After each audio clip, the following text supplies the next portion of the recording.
Hey guys, so what I'm going to be talking about today is the rock cycle. Really, there are only three types of rock. Okay, that might be a shock to some of you, but yeah, that's true. There's actually really only three types of rock, and the way that we classify them is how they are formed. Okay, so the three types of rock are sedimentary, metamorphic, and igneous rocks. Okay.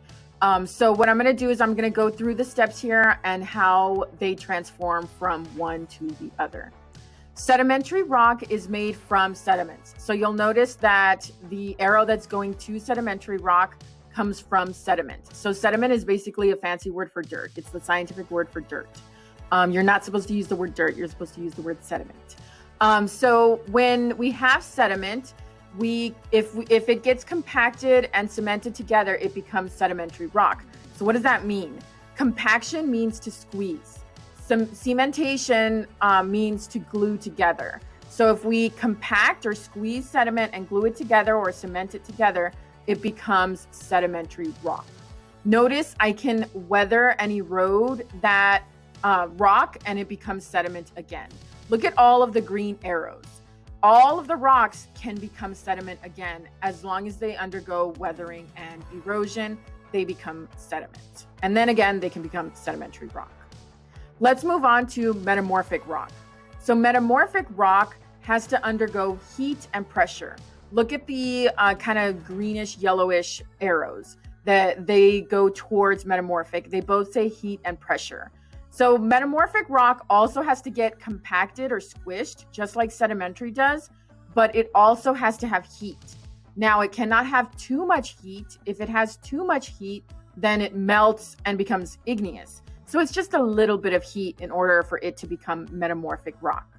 Metamorphic rock is a little bit harder to find because it has to have those exact perfect conditions to form. Now, that doesn't mean that it's hard to find everywhere, right? If I go to a place where I know there's metamorphic rock, well, then I'm going to have an easy time finding it. But other than that, it's going to be difficult to find. Then let's look at igneous rock. In order for anything to become igneous rock, it has to first be melted. So here we have metamorphic rock melting to become magma and then cooling to become igneous. Okay, so that's how igneous rock forms. It has to be melted. This could be way down deep, or it could be because a volcano erupted and lava touched already existing rock and remelted it or something. So that's how igneous rock forms.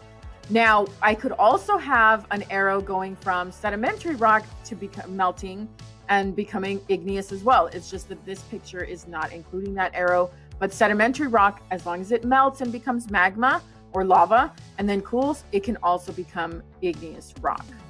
I want to show you a few more pictures. Here's one that's actually showing you what's happening in a volcano and how rock can turn from one to the other. So let's start with the magma here. It erupts and then cools, and so that's going to become igneous rock. I can also have, if there's weathering and erosion, like here where this mountain is at, and then it gets deposited and squished down, it can become sedimentary rock. And then it gets buried and there's high temperatures and pressure, it's going to become metamorphic rock. So this is just another way of looking at the same cycle.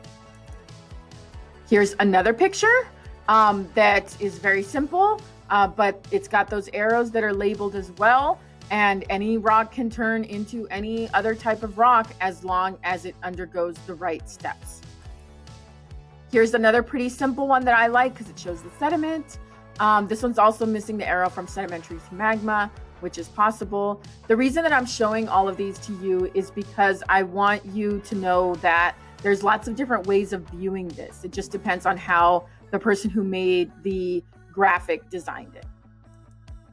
So let's look at a few pictures, although I will be making a video where I share some of the rocks in my rock collection because I really like rocks. But here are some igneous rocks. You'll see some lava on the left that's obviously cooling to become igneous rock. You'll see some obsidian, which is this shiny black rock. That is lava that actually cooled very slowly. And then I have a rock that's very similar to this bottom right-hand sided one that I'm going to show you in the next video all about rocks. Here are sedimentary rocks. The easiest way to see or identify sedimentary rocks is sometimes you'll see layers in the sedimentary rock. And so it's just because those, those layers have been deposited and they're different colors, so you can see how they formed into that rock. Most of the time around here, if you find a rock, it's going to be sedimentary rock if it is naturally occurring, which may sound boring to you, but sedimentary rock is going to be the rock that has fossils in it. Because even if there's a rock with a fossil in it and it undergoes heat and pressure to become metamorphic, or it gets melted to become igneous, well, then the fossil is destroyed, right? So sedimentary rock is a very nice environment for fossils. And then finally, we have metamorphic rock. The way that I identify these is they look extra squished. So they can have layers like sedimentary rock, but they're going to look like they're kind of like melded together because they've had that extra heat along with that pressure that formed them. Okay, so if you find a rock, remember to ask yourself, where are you at? Where did the rock come from? If it's from here, from Eagle Pass, then chances are it's probably definitely a sedimentary rock. But you can also find rocks that other people bring in. Like there's granite, which is an igneous rock that maybe you have in your kitchen. And some people use that as rocks in their yard. They'll use igneous rocks to put around their bushes and things like that. And so there's a lot of rocks out there for you to look at. So if you have any questions about rocks, let me know. Okay, thanks for watching.